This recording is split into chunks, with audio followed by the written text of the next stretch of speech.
Buen día, comunidad educativa. Mi nombre es Santiago Mora Martínez. Para mí es un placer estar con ustedes aquí nuevamente.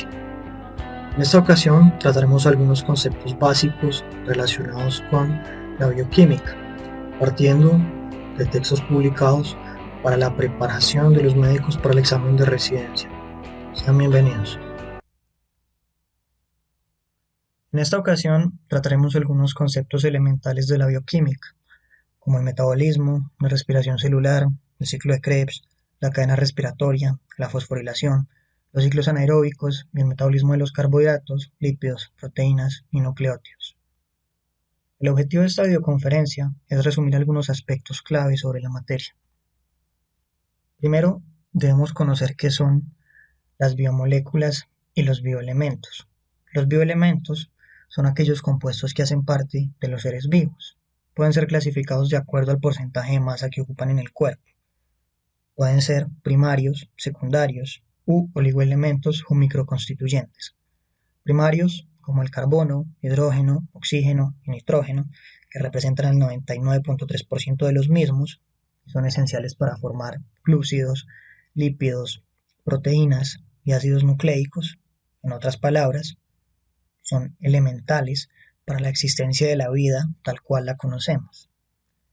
Pueden ser secundarios como el azufre, fósforo, cloro, sodio, potasio, calcio, hierro y magnesio, que juegan un rol fundamental en la regulación de múltiples procesos fisiológicos como los potenciales de acción, o, finalmente, están los microconstituyentes u oligoelementos, entre los que encontramos el yodo, manganeso, monóxido de carbono, cobre, zinc, flúor y selenio. ¿Qué ocurre cuando los bioelementos se unen a través de enlaces?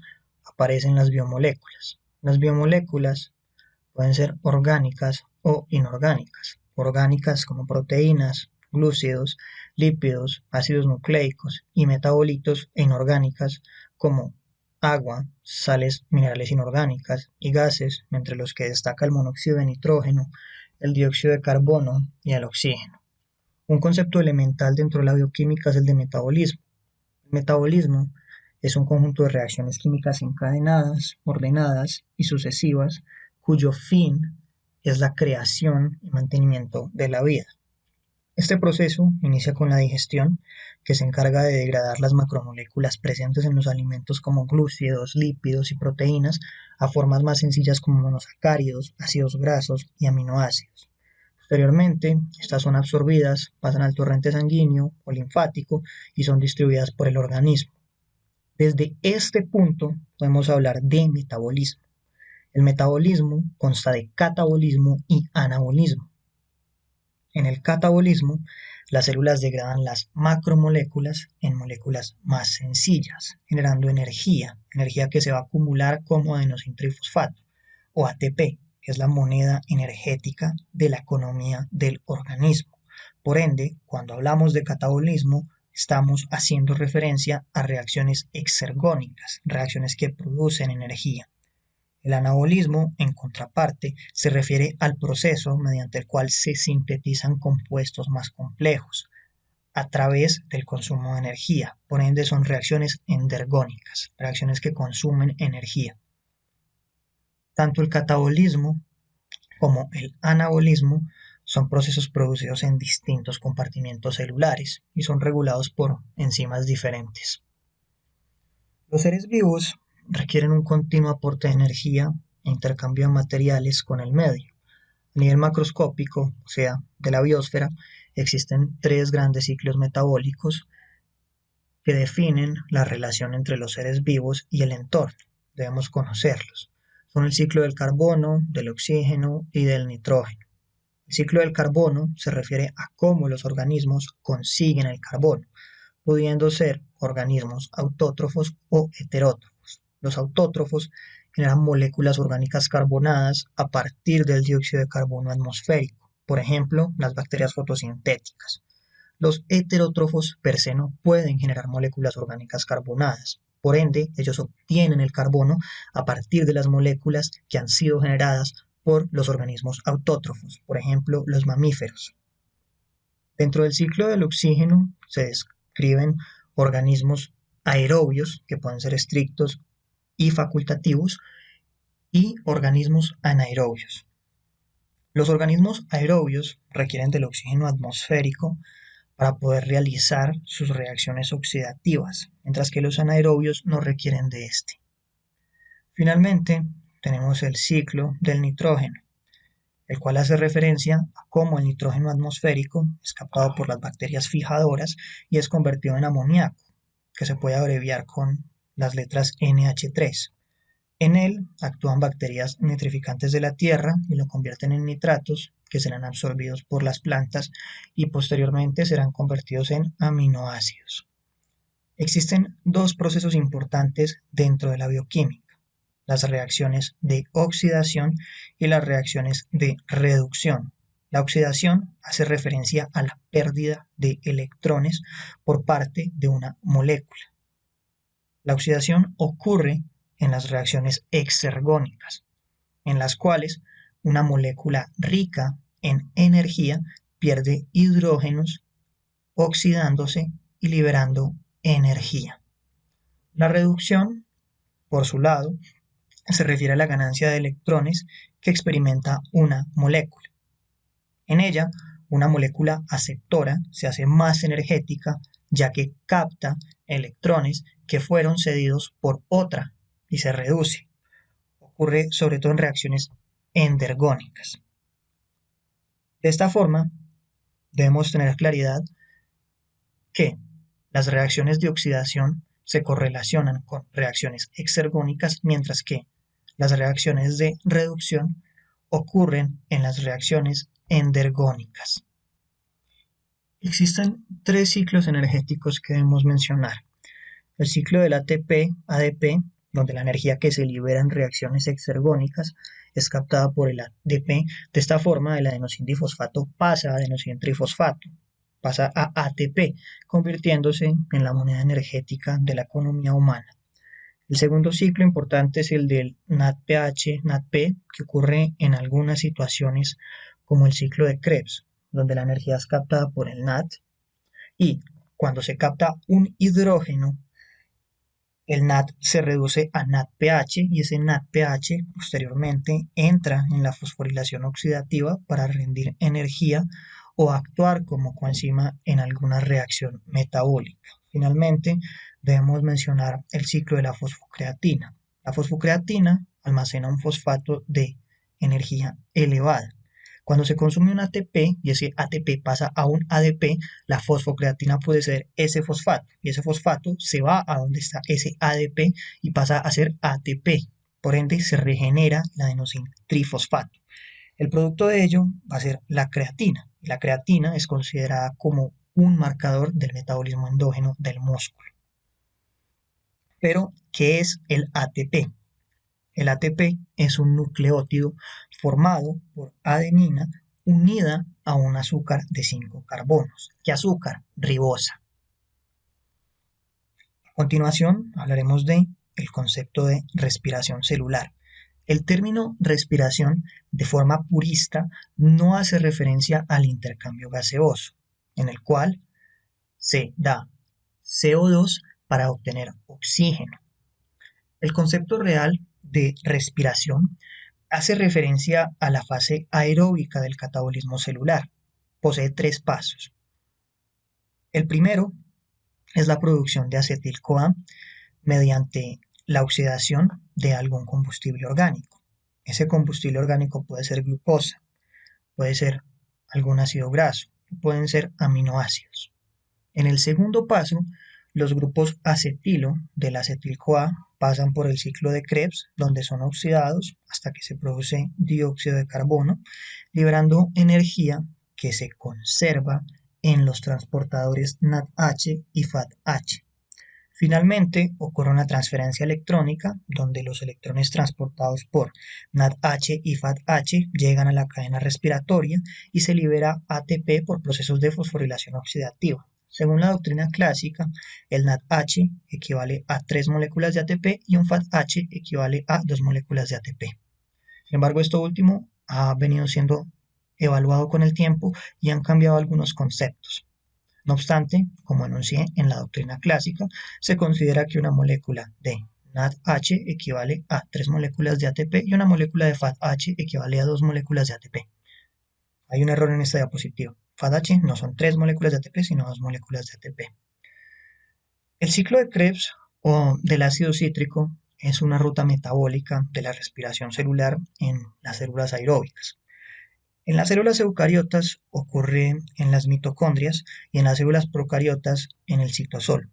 Antes de que ocurra el ciclo de Krebs debe ocurrir la glucólisis aeróbica, cuyo fin es el piruvato. Existe otra glucólisis que es la anaeróbica, que puede ocurrir a través de procesos de fermentación láctica, que es lo que pasa en los seres humanos, donde el piruvato se reduce al lactato, o puede ocurrir también como lo hacen en la industria, que el piruvato pasa a etanol y de esa forma es que se producen los licores. Retomando nuevamente a la dieta normal, luego de que se ingiere un azúcar se obtiene glucosa. Esa glucosa, a través de una exoquinasa, pasa a glucosa 6-fosfato, convirtiendo un ATP en un ADP. Por ende, ocurre una reacción endergónica, una reacción en la cual se consume energía. Se pasa de un ATP a un ADP. Esa molécula de glucosa 6-fosfato, gracias a una fosfoglucosa isomerasa, pasa a ser fructosa 6-fosfato. La fructosa 6-fosfato, a través de una fosfofructoquinasa, genera una fructosa 1,6-bifosfato, pasando nuevamente un ATP a un ADP.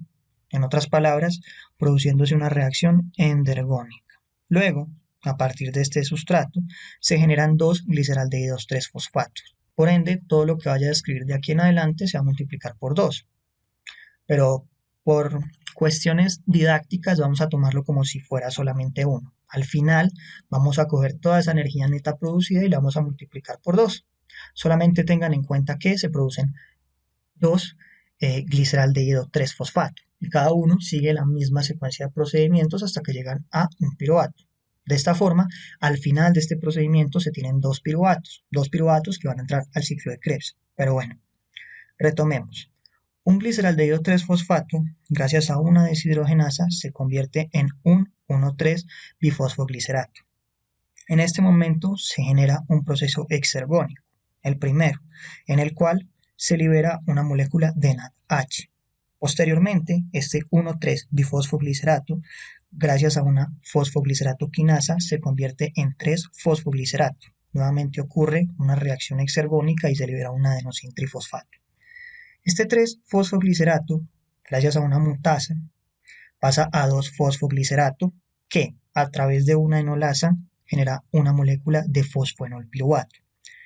Esa molécula de fosfoenolpiruvato, a través de una piruvato quinasa, genera piruvato y libera una molécula de ATP en el proceso. Nuevamente ocurre una reacción exergónica.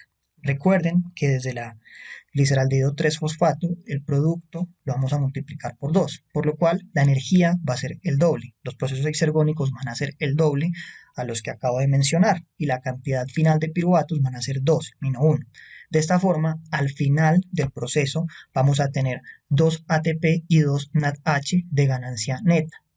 Si bien es cierto que se generaron 4 ATPs, se perdieron 2 que fueron consumidos. Fueron aquellos que pasaron de ATP a ADP en esas reacciones endergónicas. Recuerden que luego, en la cadena de electrones, una molécula de NADH genera 3 ATPs y una molécula de FADH genera 2 ATPs.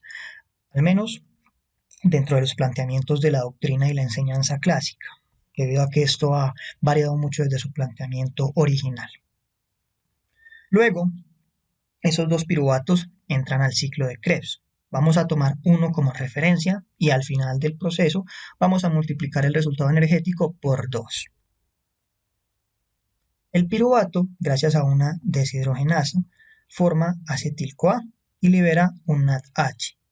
Esa acetil-CoA, por una citrato sintasa, genera citrato. Y ese citrato, a través de una aconitasa, se vuelve cis-aconitato. Ese cis-aconitato luego va a pasar a D-isocitrato. Ese D-isocitrato, gracias a una deshidrogenasa, va a pasar a alfa-cetoglutarato. y en el transcurso de dicho procedimiento va a generar un NADH. Luego, por otra deshidrogenasa, va a pasar a succinil-CoA y se va a generar otro NADH. La succinil-CoA, por una sintetasa, va a pasar a succinato y va a generar un GTP. El GTP es equivalente energético al ATP. Ese succinato, luego, por una deshidrogenasa, va a pasar a fumarato y va a generar un FADH. Ese fumarato, a través de una fumarasa, se va a volver malato, que a través de una deshidrogenasa va a generar nuevamente un proceso exergónico que va a liberar NADH y va a generar oxalacetato. Este oxalacetato puede regresar al ciclo. De esta forma, al final del ciclo, vamos a tener en la doctrina clásica 36 ATPs. Como les mencioné, esto se ha ido evaluando con el tiempo. De hecho, en la actualidad existe una versión simplificada, de la cual no vamos a entrar en detalle, pero a grandes rasgos, esa versión simplificada dice que se generan 24 ATPs y no 36 ATPs.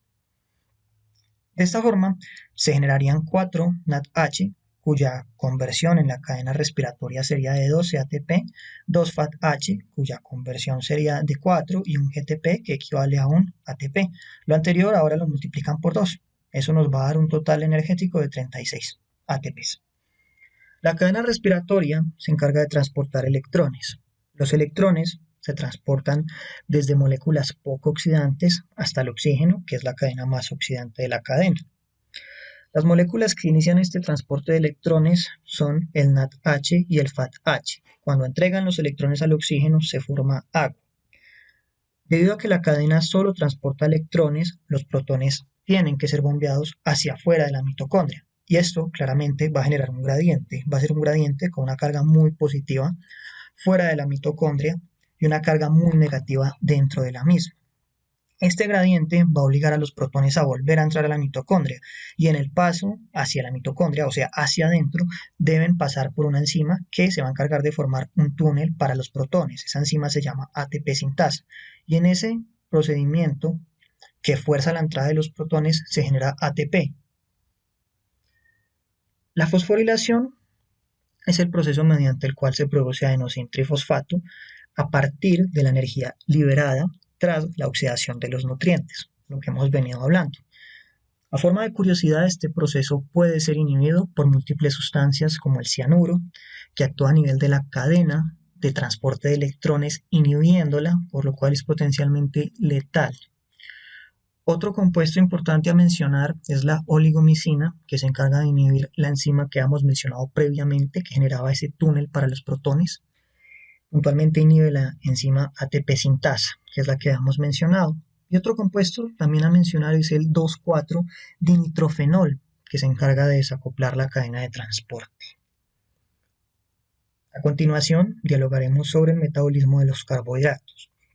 Los glúcidos o los carbohidratos están formados por carbono, hidrógeno y oxígeno. Existen monosacáridos, bisacáridos y polisacáridos. Vamos a mencionar algunos aspectos generales sobre los tres.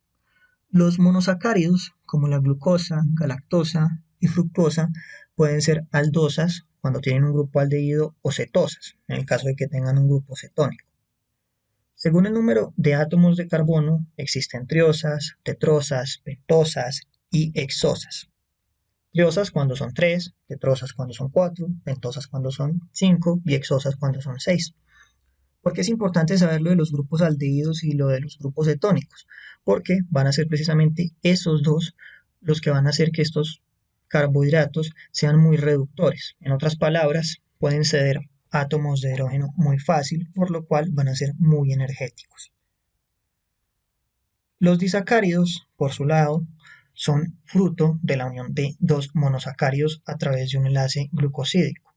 Pueden ser sacarosa, que es el resultado de la unión de una glucosa más una fructosa, lactosa, que es el resultado de la unión de una glucosa más una galactosa, y maltosa, que es el fruto de una glucosa más una glucosa.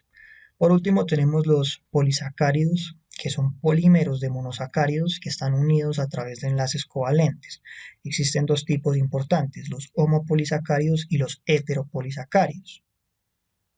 Los homopolisacáridos se forman por la misma unidad de monosacáridos y pueden servir como reserva energética o pueden tener funciones estructurales. Sirven como reserva energética, por ejemplo, el glucógeno y el almidón, y tienen funciones estructurales la quitina y la celulosa. Los heteropolisacáridos son formados por diferentes monosacáridos, por ejemplo, el ácido hialurónico, la parina o la condritina. La galactosemia, a forma de curiosidad, es una patología que ocurre por un déficit enzimático que visa el paso de la lactosa a glucosa y galactosa, por lo cual ese disacárido no se puede romper en sus formas constituyentes. Esto debido a la gran potencia osmótica que tiene la lactosa, va a generar distensión abdominal, náuseas y diarrea acuosa. La enzima en cuestión se conoce como galactosa 1-fosfato uridiltransferasa. Los monosacáridos pueden seguir tres rutas principales: oxidarse para obtener energía, convertirse en glucógeno y almacenarse, o transformarse en lípidos. Cuando hablamos de la glucogenogénesis, hacemos referencia a un procedimiento en el cual la glucosa se convierte en glucosa 6-fosfato mediante una reacción irreversible que es catalizado gracias a una enzima conocida como glucoquinasa o exoquinasa, que va a ser dependiente del tejido en cuestión en el cual esté ocurriendo. La glucosa 6-fosfato luego se puede convertir en glucosa 1-fosfato gracias a una enzima conocida como la fosfoglucomutasa. La glucosa 1-fosfato se convierte en UDP-glucosa por la acción de la UDP-glucosa pirofosforilasa, que también es conocida como uridiltransferasa. Luego, las moléculas de glucosa son acopladas en cadena gracias a la glucógeno-sintasa, como podemos apreciar en pantalla. Sin embargo, debemos tener en cuenta algo, y es que para que el proceso de glucogenogénesis pueda ocurrir, debe existir un glucógeno preexistente. Esa glucógeno-sintasa no puede actuar si no existe un glucógeno preexistente. De esta forma, la glucosa se puede almacenar como glucógeno. Otro proceso muy importante es la glucogenólisis. Este procedimiento ocurre para poder obtener glucosa a partir del glucógeno que ha sido almacenado. Los pasos son los siguientes, son sencillos y, a diferencia de lo que dice el meme, se puede ganar algo. ¿Qué se puede ganar? Glucosa. La fosforilasa va a ayudar a liberar una glucosa 1-fosfato. Luego, esta se va a convertir en glucosa 6-fosfato gracias a la acción de una enzima que va a ser la fosfoglucomutasa. Finalmente, esta se va a hidrolizar en glucosa y en un fosfato inorgánico. Esto es posible gracias a la acción de una enzima que cataliza el proceso, que es la glucosa 6-fosfatasa. La neoglucogénesis es otro procedimiento muy importante. También se conoce como el ciclo de Cori. El ciclo de Cori es un ciclo consumidor neto, por ende no se puede mantener. Es un ciclo que, cuando ocurre, puede entregar energía, pero consume 4 ATPs, más de los que son producidos a través de los procesos de glucólisis. Eso mismo nos explica por qué el ciclo de Cori no se puede mantener por un tiempo prolongado. Lo componen dos rutas de transporte de productos entre los músculos y el hígado. En este ciclo, el glucógeno muscular pasa a glucosa.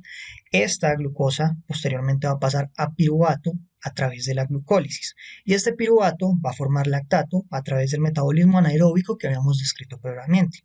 Este lactato luego puede pasar al hígado a través de vía sanguínea y se puede reconvertir en piruvato y luego en glucosa a través de reacciones intermediarias. Finalmente, esa glucosa puede volver al músculo para poder ser usada o ser almacenada. En otras palabras, es algo que podríamos asemejar a una especie de reciclaje de ácido láctico. A continuación dialogaremos un poco sobre el metabolismo de los lípidos. Los lípidos son macromoléculas que tienen dos características. Son apolares y son anfipáticas. ¿Qué quiere decir anfipáticas? Que no son solubles en agua, pero sí en disolventes orgánicos como el cloroformo o como el éter. Además, tienen otra característica importante y es que son poco densos. Sus funciones son estructurales, como parte de las membranas celulares, energéticas, debido a que son una reserva importante de la misma, por ejemplo a través de los triglicéridos, transportadoras, por ejemplo a través de las lipoproteínas, biocatalizadoras, debido a que pueden facilitar reacciones celulares, por ejemplo como ocurre con las hormonas esteroideas. Los lípidos se pueden clasificar en tres grupos: ácidos grasos, que pueden ser saturados o insaturados; lípidos con ácidos grasos, que pueden ser simples, como los triglicéridos y ceras, o compuestos, como los fosfolípidos y glucolípidos, o también pueden ser lípidos sin ácidos grasos, que pueden ser esteroides, como el colesterol. También debemos mencionar las vitaminas liposolubles, como la vitamina K, A y E, y las hormonas liposolubles, como las prostaglandinas. Las lipoproteínas son de vital importancia. Las lipoproteínas son macromoléculas formadas por una porción lipídica y una porción proteica que están unidas covalentemente. La porción lipídica está constituida sobre todo por triglicéridos y en menor cantidad por fosfolípidos y colesterol. La porción proteica la constituye un grupo de proteínas llamadas apoproteínas y se pueden clasificar a su vez, como vemos en esta tabla, dependiendo de su densidad. De menor a mayor encontramos los kilomicrones, el VLDL, el LDL y el HDL. Los kilomicrones son principalmente triglicéridos. Luego de la hidrólisis intestinal de los lípidos, estos se absorben a través de los enterocitos. En su interior se combinan con proteínas específicas y gracias a esto se forman los kilomicrones, que gracias a su gran tamaño pasan por la linfa hasta la circulación sanguínea y luego hasta el tejido adiposo. Allí, algunas lipasas los pueden hidrolizar con el objetivo de extraer su porción lipídica y almacenarlos. Los VLDL, por su lado, se sintetizan en el hígado a partir de acetil-CoA y pasan al torrente sanguíneo para llegar a los tejidos periféricos y hacer lo mismo que los kilomicrones. Los LDL tienen particular importancia debido a que se pueden depositar en las paredes de las arterias y aumentan el riesgo cardiovascular, pueden resultar lesivos, aumentando el riesgo de patologías coronarias. Finalmente nos encontramos con los HDL, que coloquialmente los conocen como el colesterol bueno, los cuales se encargan de transportar el colesterol que se ha acumulado en las paredes hacia el hígado, pueden limpiar en otras palabras los vasos. Ahora hablaremos de la lipólisis y la cetogénesis. Como hemos mencionado, los lípidos pueden ser de muchos tipos. Entre ellos encontramos los triglicéridos. Los triglicéridos tienen una función de reserva y se almacenan principalmente en los adipocitos. Los triglicéridos se pueden movilizar tras periodos de ayuno importantes. Cuando se movilizan, las lipasas los pueden hidrolizar en sus constituyentes, que básicamente son glicerol y ácidos grasos. El glicerol se puede degradar directamente hasta acetil-CoA, como vemos en la imagen, y posteriormente ese acetil-CoA puede pasar al ciclo de Krebs. Los ácidos grasos pueden sufrir un proceso de beta-oxidación para poder pasar a acetil-CoA, y ese acetil-CoA, al igual que el generado por el glicerol, cuando se degrada, puede pasar al ciclo de Krebs para poder generar ATP. Sin embargo, el excedente que se libera de este proceso son los cuerpos cetónicos. Esos cuerpos cetónicos pueden tener efectos deleterios debido a que alteran el pH. En este sentido, debemos mencionar que las principales causas de cetogénesis son las hipoglicemias por inanición prolongadas o las hiperglicemias que ocurren en los diabéticos por déficit de insulina. A forma de curiosidad, la insulina promueve la glucólisis y además tiene efectos hipoglicemiantes y lipogénicos. En relación al metabolismo de las proteínas, debemos mencionar primero que las proteínas son macromoléculas que contienen elementos biogénicos de carbohidratos, hidrógeno, oxígeno, nitrógeno, azufre y fósforo. Se agrupan conforme sus aminoácidos o componentes esenciales. Se caracterizan debido a que tienen un grupo amino y un ácido. Existen 20 aminoácidos diferentes que se combinan para constituir proteínas uniéndose a través de enlaces covalentes que se denominan como enlaces peptídicos. Según su número de aminoácidos, nosotros podemos clasificar las proteínas como oligopéptidos, que tienen menos de 30 aminoácidos polipéptidos que tienen entre 30 y 100 aminoácidos o proteínas propiamente, que son aquellas que tienen más de 100 aminoácidos. Pueden ser a su vez holoproteínas, que están compuestas solamente por aminoácidos, o heteroproteínas, que incluyen además grupos prostéticos como glúcidos, lípidos, metales, entre otros. Los aminoácidos pueden ser esenciales, como la histidina, isoleucina, leucina, lisina, metionina, fenilalanina, trionina, triptófano, valina o arginina. El término esencial hace referencia a que deben obtenerse de la dieta, ya que el organismo no puede sintetizarlos, o no esenciales, que pueden ser sintetizados por el organismo, por ejemplo, alanina, asparagina, cisteína, glutamina, glicina, prolina, serina y tirosina. Las proteínas cumplen muchas funciones, por ejemplo, estructurales, como las que forman parte de las estructuras biológicas como membranas celulares o cartílagos. Pueden tener funciones catalíticas, debido a que aceleran reacciones químicas, contráctiles, por ejemplo, actina, miosina y tropomiosina, protectoras, como ocurre con las inmunoglobulinas, transportadoras, como ocurre con la albúmina, las lipoproteínas que mencionamos hace un momento, o la hemoglobina, de reserva, como ocurre con la ferritina, pueden tener funciones hormonales, como la insulina, de receptor, como aquellas que se sitúan en la membrana de células actuando como receptores de hormonas. Y finalmente debemos mencionar la función de las proteínas como toxinas, como las toxinas sintetizadas por algunas bacterias como la difteria, el tétanos o el cólera. Las proteínas, a su vez, pueden ser primarias, secundarias, terciarias y cuaternarias. Existen algunos péptidos de importancia en el organismo, como la vasopresina, oxitocina, la hormona estimulante de melanocitos, las encefalinas, el glutatión y la hormona adrenocorticotropa. Las proteínas se eliminan a través del catabolismo proteico, que libera los grupos aminos, que son altamente tóxicos, y por ende se deben eliminar. ¿Y cómo se eliminan? A través del ciclo de la urea. Adicionalmente, los aminoácidos que quedan pueden utilizarse para producir metabolitos que se pueden incorporar al ciclo de Krebs y que se pueden oxidar completamente. Las enzimas son de vital importancia debido a que permiten catalizar reacciones químicas, como hemos venido describiendo a lo largo de la charla. Las características de las enzimas son que aumentan la velocidad de las reacciones biológicas, son muy específicas para un sustrato determinado, tienen una unión del ligando, es decir, se unen al centro activo de la enzima y en ocasiones requieren de cofactores, además de que las enzimas son termolábiles. Para finalizar, hablaremos acerca de los ácidos nucleicos. Los ácidos nucleicos son polímeros de unas unidades básicas denominadas nucleótidos, los cuales están formados por 3 moléculas: pentosa, base nitrogenada y ácido fosfórico.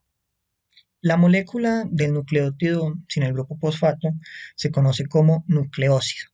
El artículo que ven en pantalla fue el artículo original publicado el 25 de abril de 1953 por Watson y Crick. En este texto, ellos postulan un modelo tridimensional para la estructura del ADN.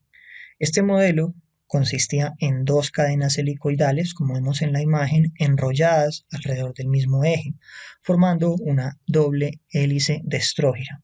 Ambas cadenas son complementarias y antiparalelas y se unen a través de puentes de hidrógeno.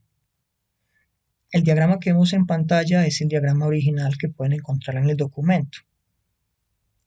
La estructura descrita por ambos se conoce como forma B del ADN. Es la forma más estable que puede adoptar esta molécula en condiciones fisiológicas y aún hoy en día se toma como referencia estándar en los estudios sobre las propiedades del ADN. Sin embargo, también se han descrito otras formas como la forma A y la forma Z, que son variantes estructurales. En esta tabla podemos ver la comparación entre el ADN y el ARN. A grandes rasgos, el ADN tiene como pentosa una desoxirribosa, no tiene uracilo, su longitud es larga. El tipo de moléculas de doble cadena se localiza celularmente en el núcleo, puntualmente en los cromosomas. Su estabilidad es mayor, mientras que el ARN, como pentosa tiene una ribosa, no tiene timina, su longitud es corta, es una molécula de cadena sencilla, se ubica en el citoplasma y en el núcleo y su estabilidad es menor. Como resulta evidente, el ADN contiene la información genética que va a pasar de generación en generación. Por eso tiene que duplicarse en un proceso conocido como replicación. La replicación semi-conservativa fue planteada por Watson y Crick y es un proceso de duplicación genético que tiene lugar durante la división celular. El modelo que ellos plantearon postula que el ADN se separa en dos cadenas constituyentes y cada una de estas va a servir como molde para la síntesis de una cadena complementaria, generando dos moléculas de ADN bicatenarias. La información del ADN posteriormente se va a traducir a través de proteínas. La expresión genética consta entonces de un proceso de transcripción, que es un proceso en el cual el ADN pasa a ARN mensajero, que ocurre en el núcleo, y un proceso de traducción donde el ARN mensajero sale del núcleo y da lugar propiamente a una proteína. Existen tres tipos principales de ARN, a pesar de que en la literatura se han descrito más. El mensajero, que codifica la secuencia de aminoácidos de uno o más polipéptidos especificados por un gen o por un conjunto de genes.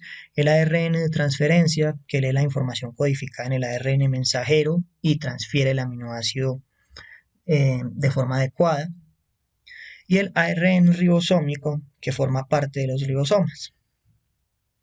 Finalmente, existen nucleótidos en forma libre que tienen capacidades funcionales. Por ejemplo, los mensajeros intracelulares como el AMP cíclico o el GMP cíclico, los transportadores de energía química de reacción corta como el ATP y el GTP, o las coenzimas como el NADH y el FADH. Espero que este breve resumen sobre algunas perlas de bioquímica y algunos aspectos generales haya sido de su agrado. Muchas gracias y hasta la próxima.